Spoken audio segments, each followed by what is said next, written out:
All right, last section of video notes on graphing rational functions, and this time we're going to focus on our example parts C and D because they were the portions where the numerator had a higher degree than the denominator. So that might be where we have an oblique asymptote depending upon the situation. So we're going to go ahead and look at part C first. Yes. And so nothing here can really factor. If it helps you, I don't know, I don't like always seeing it like 3 plus x. So rewrite that as x plus 3, then that's fine. So nothing factors, nothing cancels. So let's start making that list. So asymptotes, holes, X-intercept, Y-intercept. Okay, so right away, because no factors canceled, I know there's no removable discontinuity, or that other word for holes. And then because the degree is higher in the numerator, I know that there's actually no horizontal asymptote, and I have to go find an oblique asymptote. So, do we remember how to find an oblique asymptote? So remember we said to use division. So I'm going to set up a division problem. And so it just says 5x squared, but remember we need 0 placeholders. So I'm going to put a 0x plus 0 so that everything lines up properly. And I'm dividing that by x plus 3. So remember what we're deciding. What would we multiply times x to get exactly 5x squared? We would choose 5x. Now 5x needs to be distributed through the entire quantity of x plus 3. So 5x needs to multiply x. And then it also needs to multiply 3. And then remember what we're doing in our division process. Once we have those values written there, we are subtracting them. So these will cancel. So we will have negative 15x plus 0. So the next decision I'm making is what would I multiply times x to get exactly negative 15x? And that would be negative 15. And now negative 15 is going to be distributed to each term in that quantity. So negative 15 times x and negative 15 times 3. And then remember that we are subtracting that entire quantity. So those 15s cancel and I have a remainder of 45.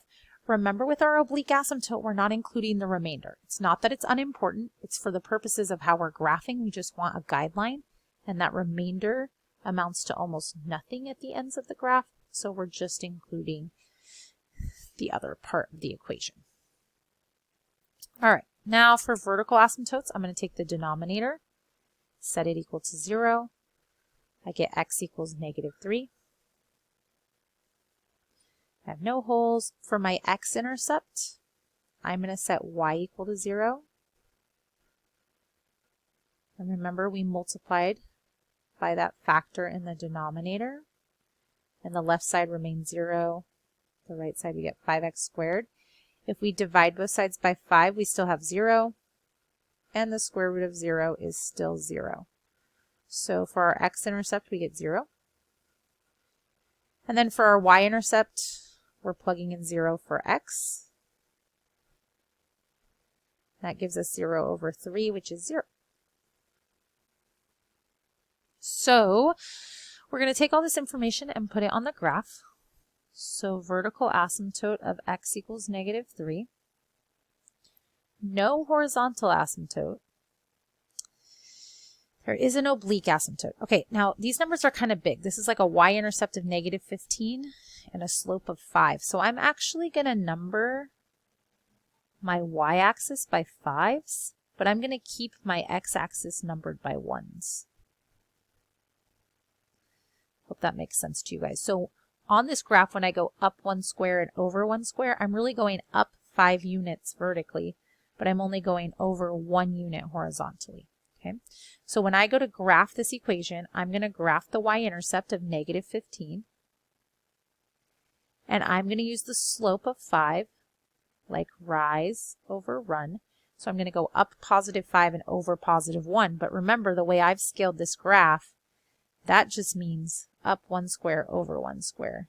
That is basically a slope of 5 because I changed the way my graph is scaled. And you guys can change it however you want. It won't always be convenient to change it that way.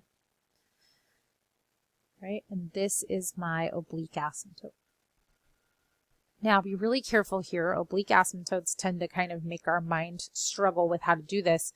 We're really doing the same thing as before, and we can really almost ignore the oblique asymptote during the entire graph. Remember, it's just like a horizontal asymptote. It's really there to tell you that at the end, this graph goes up towards infinity, and it goes up about as fast as this line. And this end goes down towards negative infinity at about the rate of this line here. That's what it's there to help us do. Okay. And then let's put our intercept on there. So we have X and Y intercepts as 0, 0. So when we go to make our analysis chart, same idea as before, even though it looks weird with the oblique asymptote. We are plugging things in to this equation, 5 times something squared over something plus 3, to see if we get positives or negatives and to see how that works out. And we specifically want to look at areas split up by our vertical asymptote and X-intercepts. Okay. So I'm first going to plug in something smaller than negative 3. So let's say I plug in something like negative 5. So in the numerator, 5 is always positive. Negative 5 is being squared, so that will be positive. And in the denominator, negative 5 plus 3 will add together and be negative. So I'm getting positive times positive in the numerator, negative in the denominator, and a positive divided by a negative is negative. Okay. Then between negative 3 and 0, so let's say I pick something like negative 1, then 5 is still positive, negative 1 is being squared, so it will still be positive.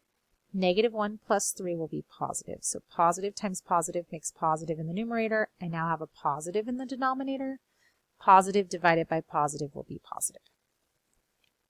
And then lastly, a number larger than 0. So let's say I just pick positive 1. 5 is positive, 1 squared is positive, and 1 plus 3 is positive. So again, positives. So again, I'm going to use that highlighting to help me. What does this mean? Where am I allowed to graph? On this side of negative 3, these x's can only give us negative y values. So I can only graph things below the x-axis. On the other side, it's positive to the intercept. And after the intercept, it's still positive.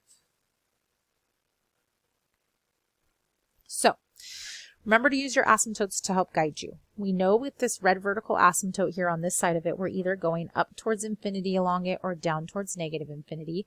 I would choose downward where my highlighting is because I'm not allowed to plot points up here. And then remember, this is here to say, hey, follow this line as your end behavior. So I have to draw something down here that follows this behavior and this behavior. So I might just do something like this. If you drew something that went up higher, that's fine. You just have to have the same behavior and not go back up and cross the x-axis. Okay? On the other side of that red vertical asymptote, I could have behavior that follows it towards infinity or negative infinity, but based on my analysis, this isn't possible, so it has to be behavior like this. And remember, I know that it connects to and hits this intercept down here, so I'm just going to draw something that connects those two together. And then after that intercept, the points remain in the positive. It does not come down here through the axis. It stays up here. Where does it go? Well, I know that I'm supposed to follow this line towards infinity, so I'm just going to curve it to eventually follow that line, something like that. Okay. And then I'm going to go through and do domain and range. Okay. So for this graph, for the domain, we just had one x that we excluded with our asymptote there, so x just cannot equal negative 3. And for our range, I'm going to go through and do our analysis like we've done before. So I'm going to think about that y-axis, and I'm going to look curve by curve. So the way I've drawn this curve right here, and it could be different if you drew yours different than mine. This is kind of the highest point that mine hits, and that would be 5, 10, 15, 20, 25, 30, 35, 40, 45 on my graph. So that seems like I'm hitting at about -45 and below it. And then for this curve, the lowest point I hit is at 0, and I seem to go above that. So it's hitting at 0 and above that. So again, there's a big gap between these. So I know that I'm going to have to write my range as two different inequalities. This inequality is that y is greater than or equal to 0. And this one is that y is less than or equal to -45. So my range would say y is less than or equal to -45, or y is greater than or equal to 0. All right, one more rational function graph. I know these are a lot to handle, but that's why there are a lot of examples. So really one skill this week, but split up into many note sections to try and let it sink into our head. All right, so again, first thing we're going to do is rewrite the equation in its factored form. Cancel out anything that can be canceled out. All right, and this one is actually really interesting, and you guys will probably like it better than all of the rest of them. So the first thing I want to notice as we start putting together our list of information is that there is a hole because something canceled out. Okay. So remember how we find that hole. We think about what factor got canceled out. So in this case, it was x plus 2. When would that factor have equaled 0? So I solve that equation and get -2. This means my hole is a point that has an x-coordinate of -2. To find the y that goes with the x-coordinate, I plug -2 back in as an x in the more simplified version of the equation. And in this case, I get a -4. So my hole is at -2, -4. I'll put it on the graph in a little bit.